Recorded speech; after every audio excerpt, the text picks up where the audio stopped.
चलिए, एक और खास मेहमान अब हमारे साथ मौजूद हैं। हमारे साथ Lakshmi Shri investment and securities के head of research Anshul Jain ji कार्यक्रम में शामिल हो चुके हैं। अंशुल सर, बहुत स्वागत है आपका। Very good morning to you. नमस्कार नमस्कार आपके सभी दर्शकों को। सर, अब अनाउंसमेंट पहले कर देते हैं। हमारे पास एक बड़ी खबर है सर। मैं चाहता बताएं। था चलिए आप अच्छा, ही पहले आप बता रहे करिए। हैं। ठीक है, चलिए आप पहले करिए। ठीक है, आप बड़ा लंबा वेट किया, बड़े एक्साइटेड थे काफ़ी टाइम से। आज सर लक्ष्मी जी में आखिरी दिन है। ओ, आज से आप 2 महीने के ब्रेक पे जा रहा हूँ। 2 महीने बाद वापसी होगी। नहीं तो ये तो सर हमारे लिए ख़राब खबर होगी ना। फिर आप 2 महीने तो आपसे मिलना ही नहीं होगा अब। नहीं नहीं सर, आपके पास तो नंबर है ही, आप कभी फोन कीजिए। नहीं तो नंबर तो है सर, लेकिन फिर दर्शकों का क्या होगा जो आपसे रोज़ मिलना चाहते हैं, मुखातिब होना चाहते हैं। सर वापसी होगी ना, कौन से जा रहे हैं, 2 महीने का तो सवाल है। नहीं, वो ठीक है, वापसी तो होगी, आप आएंगे, लौट कर आएंगे और बड़े मजबूत तगड़े होकर आएंगे।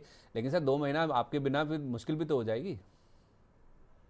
अब सर जो सेबी का नियम है वो तो है ही, अब 2 महीना उनको समय लगाना है तो लगाएंगे ही। चलिए ठीक है, ओके।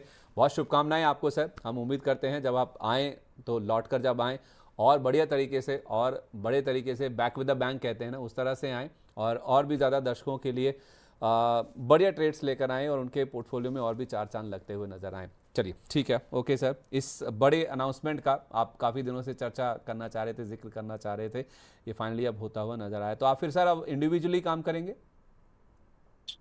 हाँ सर, अब अपना ही कुछ करेंगे।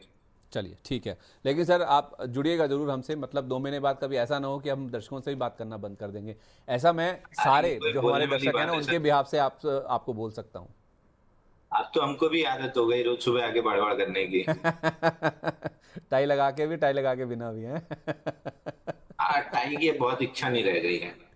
चलिए ठीक है, हम बात कर रहे थे सर एनएससी के आईपीओ की। एनएससी के आईपीओ को लेकर नया अपडेट आया, दोनों केसेस सेटल करने की बातचीत आई है सेबी की ओर से। महेश सर से मैं डिस्कस भी कर रहा था।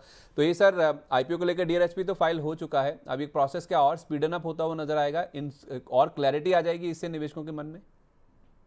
आज से देखिए, अब एनएससी का आईपीओ आना बहुत जरूरी हो गया है, तो एनएससी की आईपीओ में अब जो भी रुकावटें हैं, क्योंकि SEBI on the same page है, तो अब धीरे धीरे करके सारी चीजें क्लियर हो जाएंगी। आई बिलीव सितंबर तक, आपको सितंबर मिड तक कहीं ना कहीं एनएससी की लिस्टिंग होते हुए दिख जाएगी। अब समस्या ये है कि एनएससी की लिस्टिंग एनएससी पे नहीं हो सकती, तो आपको ट्रेड करने बीएससी पे जाना पड़ेगा। तो जनरली हम जब स्कैन्स रन करते हैं तो हम बीएससी को इग्नोर कर देते हैं, क्योंकि जंक बहुत रहता है वहां, बहुत ज्यादा। तो ठीक है, एक वो ऑपरेशनल हैजार्ड रहेगा, बट नॉनदलेस एनएससी का आईपीओ अप्लाई कीजिए, लिस्टिंग इनके लिए लेके बेच लीजिए, उसके बाद आईपीओ बेच बनने का वेट कीजिएगा। ओके ठीक है, परफेक्ट है। ये जो सर बाकी स्टॉक्स हैं जो इनडायरेक्टली इनसे जुड़े हुए हैं, चाहे वो NIACL है, चाहे वो IFCI है जो कि बहुत अच्छा रनअप दिखा चुके हैं, या फिर जो सेलिंग शेयर होल्डर्स जो लिस्टेड एंटिटीज़ हैं, उनमें क्या करना चाहिए? कोई प्ले है या फिर मोमेंटम हो चुका है पूरा पहले से ही? अच्छा नहीं, by on rumour cell on confirmation. तो आईएफसीआई आपको याद भी होगा, जब 90 के ऊपर, 90 तक का अपन ने टारगेट दिया था। 90 कंप्लीट होने के बाद से अपन साइडलाइन पे बैठे हुए हैं कि जब तक कोई फ्रेश ट्रेड नहीं बनता है नहीं करेंगे। वहां से कोई ट्रेड बने नहीं, 68 रुपए तक नीचे आ गया, तो मैं अब इंटरेस्टेड नहीं हूँ। मतलब ये पूरी, आई वुड सजेस्ट कि आप ट्रेडर लाइन के चैनल पे जाके एक बार देखिए। ब्रायन शैनन का लेटेस्ट जो ट्रेडर लाइन कॉन्फ्रेंस में इंटरव्यू आया था, उसकी एक शॉर्ट भी उन्होंने काट के डाली थी। Never over play the narrative. किसी भी नरेटिव को ओवर प्ले करेंगे तो आप हमेशा you will be the last buyer. जो ऑलरेडी आप लोग डिफेंस में देख, रेलवे डिफेंस में देख चुके हैं, डिफेंस में ऑपरेशन सिंदूर नहीं होता तो आपको दोबारा ऑल टाइम हाई नहीं मिलते, उसमें से भी बहुत कम स्टॉक्स में मिले थे। तो never over play the narrative. ये जब एनएससी का आईपीओ क्लियर हुआ था कि हाँ आने वाला है, तब से मैं बोलते आ रहा हूँ कि प्लेटफॉर्म रिलेटेड स्टॉक से एक बार बाहर निकल जाइए। बीएससीएम ने 3780 के अराउंड डिस्कस भी किया था कि उसके नीचे 3400 रुपए आएगा। धीरे धीरे 3400 रुपए तक आते हुए दिख रहा है, तो अब मैं इस नैरेटिव को, इस स्टोरी को नहीं प्ले कर रहा हूँ। इंडिविजुअली इनहेरेंटली कोई चल जाए अलग बात है, बट अब मैं स्टोरी को नहीं प्ले कर रहा हूँ, बल्कि इस स्टोरी में जो भाई है प्रॉफिट बुकिंग की सलाह रहेगी। और बीएससी पे क्या इम्पैक्ट देखते हैं आप इसका?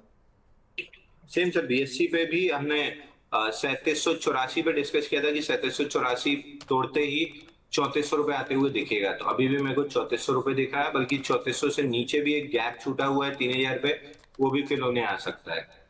ओके ठीक है, तो ये राय होगी पूरी एनएससी के आईपीओ को लेकर। अपडेट भी आपको पता चल गया और स्टॉक्स पे आपको क्या करना है। और एनएससी के आईपीओ अभी आया नहीं है, प्राइस बैंड नहीं आया, और उससे पहले ही आपको बता दिया गया है कि एनएससी के आईपीओ में पैसा लगाइए लिस्टिंग गेन के लिए, लिस्टिंग गेन लेकर निकल जाइए और उसके बाद बेस फॉर्मेशन का आप वेट कीजिए। तो एनएससी का आईपीओ आने से पहले ही रणनीति भी आपके सामने आ चुकी है। चलिए अब आगे बढ़ते हैं, बात करते हैं बजिंग स्टॉक्स की।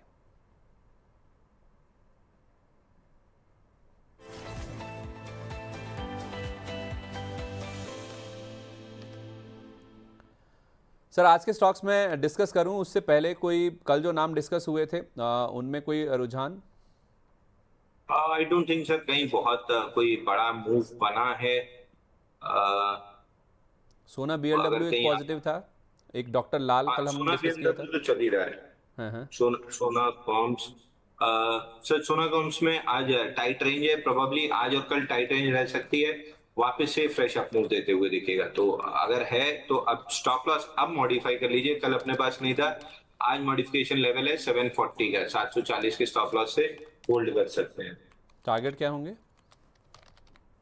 Sir target I would not like to predict target, but हाँ 799 राउंड फिगर रहेगा, 800 का वहां पे एक बार अटक सकता है, रिव्यू कर सकते हैं वहां पे। ठीक है, रिव्यू के हिसाब से 799 का प्राइस आप जरूर ध्यान में रखिए। वहाँ पर सोना कॉमस्टार, सोना बीएलडब्ल्यू जिसके नाम से आप अभी जानते हैं इसे, इसको आप जरूर ध्यान में रख सकते हैं। नीवा बूपा के साथ मैं शुरुआत करना चाहूँगा। कल सर नंबर्स आए हैं, मुनाफा ऑलमोस्ट इनका डबल हो गया, 138 करोड़ रुपये के आसपास आया। ग्रॉस रिटर्न प्रीमियम की बात करें तो 32% ग्रो किया है। आज अच्छे वॉल्यूम्स के साथ इसमें सर बाइंग इंटरेस्ट बनता हुआ दिख रहा है। हालांकि मल्टीपल लेवल्स पे हम देखते हैं कि सेलिंग प्रेशर देखने को मिलता है। 1329% का वॉल्यूम राइज है, लेकिन 1.5% के आसपास की तेजी बची है। नीवा बूपा में सर मुझे अगर सही याद है आपने 100 रुपए के टारगेट दिए हैं इवेंचुअल लॉन्ग टर्म के, इंटैक्ट है अभी भी? Sir Niva Bupa as it is intact है और अच्छा भी लग रहा है। आज आईपीओ बेस के ऊपर गया था 90 के ऊपर, लेकिन फिर नीचे आ गया, तो 90 रुपए के ऊपर मैं क्लोजिंग का वेट कर रहा हूँ। अगर 90 के ऊपर क्लोजिंग आ जाती है I would be a buyer, surely I would be a buyer. खरीदा 90 के ऊपर है? बिल्कुल सर। ठीक है, ओके। इसके साथ साथ आरती इंडस्ट्रीज आज बहुत अच्छा मोमेंटम है सर, 1236% का वॉल्यूम राइज है। मैं 2 हफ्ते के एवरेज के हिसाब से आपको बोल रहा हूँ सर, 2.5% ऊपर है। मोमेंटम और शिफ्ट होगा क्या 492 से? सर एक बार स्टॉक का नाम रिपीट कीजिए। आरती इंडस्ट्रीज सर। आरती इंडस्ट्री। सर आरती इंडस्ट्री अभी तो आज वॉल्यूम राइज देखेंगे तो 588% है, बट अभी इंटरेस्ट इसलिए नहीं आ रहा है कि पहले एक कपना का रनअवे ब्रेकआउट बना था 233 दिन का 500 रुपए पे, और जैसा हम हमेशा डिस्कस करते हैं कि रनअवे ब्रेकआउट फेल होते हैं, ये भी एबीसी पैटर्न में फेल हुआ, और फेलियर के बाद इसने लॉन्ग लिक्विडेशन के लेवल टेस्ट किए और ऑर्डर फ्लो, और उसके बाद से नया कपनानी या वीसीपी पैटर्न बना रहा है। ये वाला थोड़ा सा टाइट है पैटर्न, तो इसको प्ले करने में आपको इंटरेस्ट आना चाहिए। कहीं भी 510 520 ये एक रेजिस्टेंस जोन है, इसके आसपास अगर 4-5 दिन कंसोलिडेट करके ब्रेकआउट देता है, जो कि प्रोबेबली अगले 2 हफ्ते में दे सकता है, तो फिर आपका टारगेट 560 580 की जोन बनेगा। तो मैं वॉच लिस्ट में बना के रखूंगा, 510 520 में मेरा बहुत इंटरेस्ट रहेगा कि क्या करता है ये। ठीक है, 510 520 पार होने पर हो सकता है मोमेंटम फिर 580 560 580 तक इसको लेके जाता हुआ दिख सकता है। एलएनसी हाउसिंग फाइनेंस में क्या करें सर? मैं इसका चार्ट देख रहा था, कल इसके नंबर्स आए थे, 10% इनका मुनाफा बढ़कर आया। इस पूरे साल में इसका वाईटीडी चार्ट अगर आप कर देंगे ना तो कुछ नहीं किया है सर, एक रेंज में ही है ये स्टॉक। सर आप इसको उस तरीके से देखिए या फिर इसको एब्जॉर्प्शन की तरीके से भी देख सकते हैं, क्योंकि 2023 में अप्रैल से जून 2024 तक ये स्टॉक 300 रुपए से 800 रुपए तक गया था, तो उसके बाद का ये जो करेक्शन जनरली आता है वही चल रहा है। और एक साल अगर आपको इसी रेंज में कट जाए तो कोई बहुत मेजर सरप्राइज नहीं होगा। कम से कम 640 रुपए निकलना बहुत जरूरी है, उसके बाद कुछ देखा जा सकता है। 640 पार हो जाए उसके बाद सोचें इसमें खर्च करना है नहीं करना है। थर्मैक्स में सर एक ब्रेकडाउन हुआ है आज, नंबर्स का इम्पैक्ट है, जो रिजल्ट्स आए हैं वो बाजार को पसंद नहीं आए हैं। नंबर्स में आप देखें तो मुनाफा इनका 83% गिर गया, रेवेन्यू हालांकि बढ़कर आया 0.7%, अबिडा में भी प्रेशर है और मार्जिन तो 10.5% के आसपास थे, वो 3% के आसपास के रह गए। डिसअपॉइंटिंग नंबर्स हैं और इसी वजह से इतना ज़्यादा गिरा भी है। सर मैं ये नहीं कह रहा हूँ कि इस गिरावट में खरीदना नहीं खरीदना है, वो तो आप करते ही नहीं है। जिनके पास हैं उनको क्या बोलेंगे?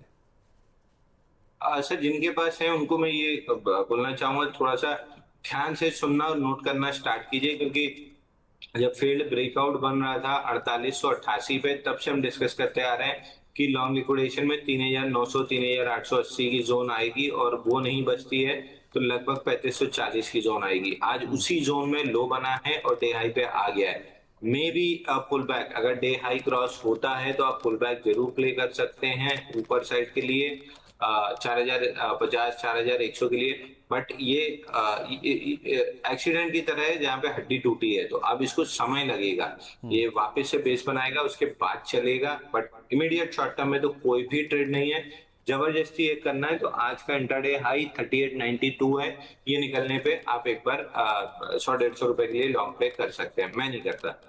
ठीक है, ओके। hyundai में क्या करें? कल नंबर्स तो वैसे कल आ गए थे, मैनेजमेंट की जो कमेंट्री आई है वो बाजार को पसंद आई है। 2200 रुपये का लेवल है सर, 400% का वॉल्यूम राइज है, और मोमेंटम एक्सटेंड होगा इसका? बिल्कुल होना चाहिए सर। हुंडई में एक टाइट रेंज का ब्रेकआउट 2060 का गैप के साथ निकला है, तो जो रेजिस्टेंस जोन आती है 2310 रुपए से 2367 की आ रही है। ये जोन प्रोबेबली अगर आज ही के सेशन में टेस्ट हो जाए, लुकिंग एट शॉर्ट कवरिंग और ये सारी चीजें, तो भी मैं बहुत सरप्राइज नहीं होऊंगा। और अगर आज नहीं होती है तो फिर मैं 2150 क्लोजिंग में से स्टॉप लॉस लगा के कैरी फॉरवर्ड करना पसंद करूंगा। नया लिया जा सकता है यहाँ पे सर? अब रिस्क रिवॉर्ड मैच नहीं करेगा सर, तो अभी तो नहीं, लेकिन क्लोजिंग अगर 2200 के पास आती है तो एक आध सेशन 2 सेशन टाइट रेंज में रहेगा, तो स्टॉप लॉस छोटा करके फिर बाई कर सकते हैं। फिलहाल के लिए होल्ड कीजिए। ओके। AWL एग्री सर, जिसे हम पहले अदानी विल्मर के नाम से जानते थे, आपने पहले हमेशा मना ही किया है, लेकिन नंबर्स अच्छे आए हैं सर इसके। ऑलमोस्ट 50% मुनाफा बढ़ा, 17.5% रेवेन्यू बढ़े, अबिड्डा में भी 90% के आसपास का जंप है, मार्जिन भी इंप्रूव होकर आए हैं। क्या इन नंबर्स के दम पर कुछ खरीदारी अटेम्प्ट की जा सकती है? अच्छा, प्रॉब्लम इसमें बिजनेस मॉडल की है। 2% की थिन मार्जिन पे काम करते हैं, और इस टाइप का अगर कोई फियास्को आता है तो कंपनी में दिक्कत बनी रहती है। ऑलरेडी लिस्टिंग के बाद से ही लगभग मेरे ख्याल से 8 दूनी 16 80% 85% टूट चुका है। बहुत ओवरहेड सप्लाई बिल्ट है, तो मेरा कोई इंटरेस्ट नहीं है। कम से कम 260 246 260 ये रेंज क्रॉस करे तो मुझे इंटरेस्ट आएगा।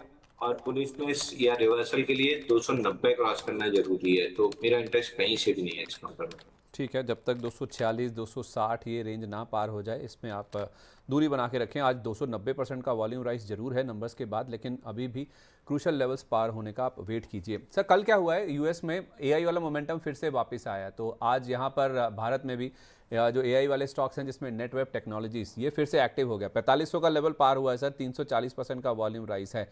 क्या करें इसमें? जिनके पास है मुनाफा वसूलें या फिर और एक्सटेंड होने दें, इसको मूव को चलने दें?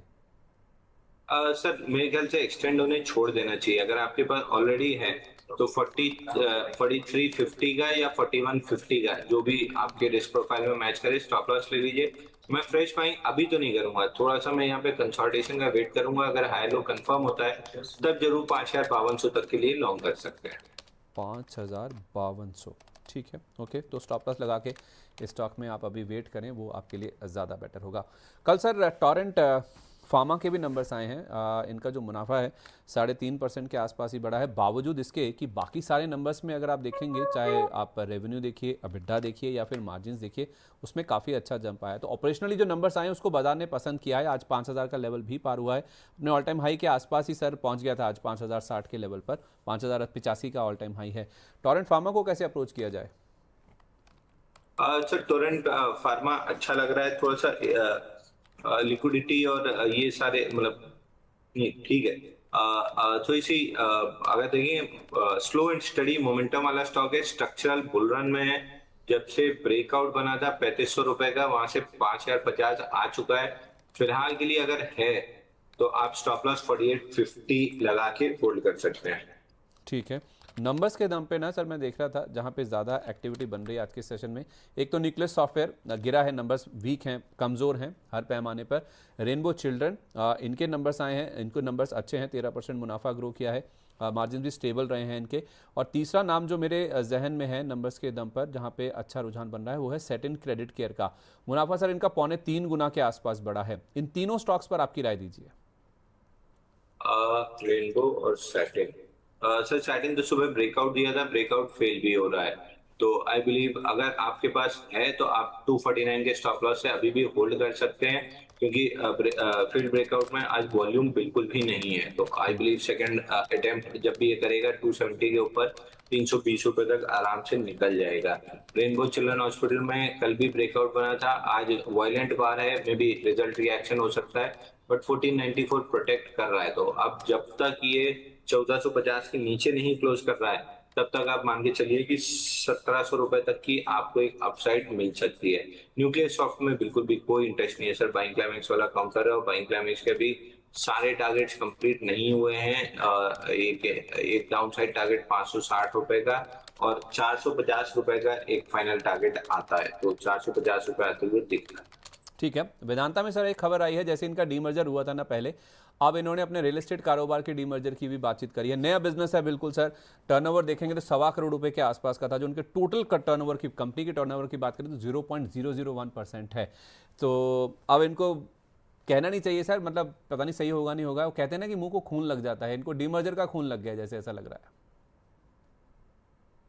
अच्छा देखिए, जब ये होता है जनरली वैल्यू अनलॉकिंग, तो फिर अक्रॉस द बोर्ड होती है, फिर ये नहीं देखा जाता छोटी कंपनी बड़ी कंपनी या कितनी, क्योंकि अगर आप अदानी एंटरप्राइज का डीमर्जर करने जाएंगे तो उसमें 200 के ऊपर कंपनियां हैं, तो शायद कंपनी के हिसाब से करती है, अब इंटरनल जो भी उनका रहेगा, बट अब लिस्टिंग होगी तब अपन देखेंगे, आईपीओ बेस बनेगा तो जरूर लिया जाएगा।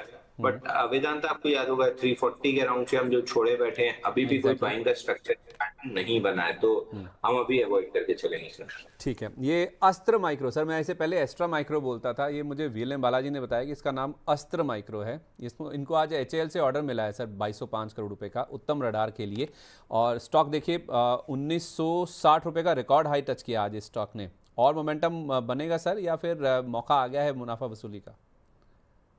सर ये सारे एस्ट्रा माइक्रो बोलते थे, फिर रचित ने अस्त्रा अस्त्रा करना स्टार्ट किया, तब जाके सब लोग हम लोग अस्त्रा बोलना स्टार्ट किए हैं। मैं अभी भी एस्ट्रा ही माइक्रो बोलता हूँ, क्योंकि बोलते बोलते भूल जाता हूँ। तो एस्ट्रा या अस्त्रा जो भी है, फ्रेश ब्रेकआउट बना है 1850 के ऊपर, और सस्टेनेबल बेसिस पे मेरे को करीब करीब 2050 और 2200 रुपए जाते हुए दिख रहा है। अब एग्रेसिव स्टॉप लॉस लगाना है तो 1850, और पैसिव स्टॉप लॉस लगाना है तो 1686, ये बनता है।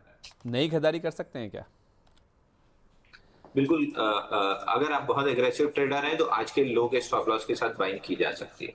ठीक है। कोई नया ट्रेड है, या फिर मैं किस एक सफायर फूड्स आपसे डिस्कस करना था सर? और नया ट्रेड तो नहीं दिख रहा सर, सैफायर फूड डिस्कस कर लेते हैं। सफायर फूड्स में कल एक सर ब्लॉक डील हुई थी, जिसमें फिडेलिटी फंड्स इंडिया ने कुछ 20 लाख शेयर खरीदे हैं, गवर्नमेंट ऑफ सिंगापुर ने अपना स्टेक बेचा है, इस पर क्या व्यू है sir? Sapphire food already under performing counter है, हमने डिस्कस भी किया था, 180 का ब्रेकडाउन बना है, उसके ऊपर आके थोड़ी देर ट्रेड कर रहा है, बट नॉनदलेस बाइंग प्रेशर है ही नहीं काउंटर में, so I would completely avoid this counter. ठीक है। वैसे स्विगी पे सर होता है कि आपने हमेशा वैसे मना ही किया है कि जब से मुनाफे में ना आ जाए तब तक उसको अवॉइड ही करें। उसके नंबर्स आए हैं सर, नंबर्स में घाटा कम हुआ है, 791 करोड़ पर उनका घाटा आया, उसके बावजूद भी बाजार को नंबर्स पसंद नहीं आए हैं, तो स्विगी अवॉइड ही है। मैं सिर्फ उनके लिए पूछ रहा हूँ जिनके पास रखा हुआ है सर।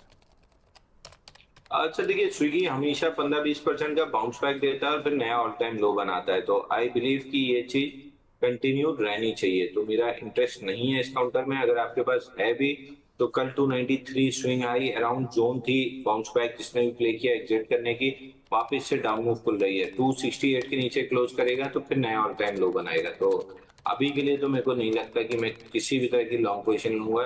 कम से कम 300 रुपए तो निकले, उसके बाद थोड़ा सा एक बाउंस बैक प्ले किया जा सकता है।